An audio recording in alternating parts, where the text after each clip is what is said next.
জীবিকার সন্ধানে প্রতি বছর হাজার হাজার বাংলাদেশি শ্রমিক সৌদি আরবে যান। প্রবাসে যাওয়া এসব কর্মীর মধ্যে পুরুষের পাশাপাশি রয়েছেন অসংখ্য নারী কর্মী। পরিবারের আর্থিক সচ্ছলতা ফেরাতে এবং বেকারত্ব দূর করতে প্রবাসী এই নারী ও পুরুষ কর্মীদের অনেকেই আশানুরূপ কাজ না পেয়ে এখন ফুটপাতে মুখরোচক খাবারের পসরা সাজিয়েছেন। তাদেরই একজন লিজা আক্তার। ভালো উপার্জনের আশায় সৌদি এলেও আশানুরূপ কাজ না পেয়ে এখন জেদ্দার ফুটপাতে বসে মুখরোচক খাবার বিক্রিকেই পেশা হিসেবে বেছে নিয়েছেন লিজা। সৌদি আরবের রাস্তায় মাসে প্রায় 3 লাখ টাকার ঝালমুড়ি, আম ও পেয়ারা মাখা বিক্রি করেন লিজা আক্তার।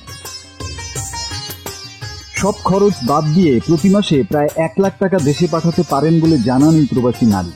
শুধু লিজাই নয়, আরো অনেকেই ফুটপাতে মুখরোচক খাবার বিক্রির কাজ করছেন। আর এ তালিকায় ঝালমুড়ি ছাড়াও রয়েছে ফুচকা, চটপটি, চিতই পিঠা, ভাপা পিঠা সহ নানা ধরনের ঐতিহ্যবাহী দেশীয় খাবার। এক একজন উদ্যোক্তা প্রতিদিন প্রায় 12,000 টাকার খাবার বিক্রি করে নিজেদের স্বাবলম্বী করে তুলেছেন।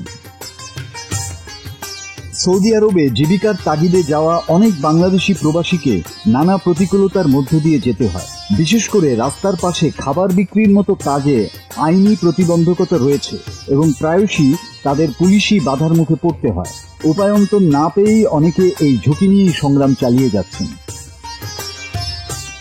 এই প্রবাসীদের ঘাম ঝরানো রেমিটেন্স বাংলাদেশের অর্থনীতিকে সমৃদ্ধ করছে, যা দেশের উন্নয়নে এক বিশাল অবদান। মাসুদ হাসান, বাংলা টিভি।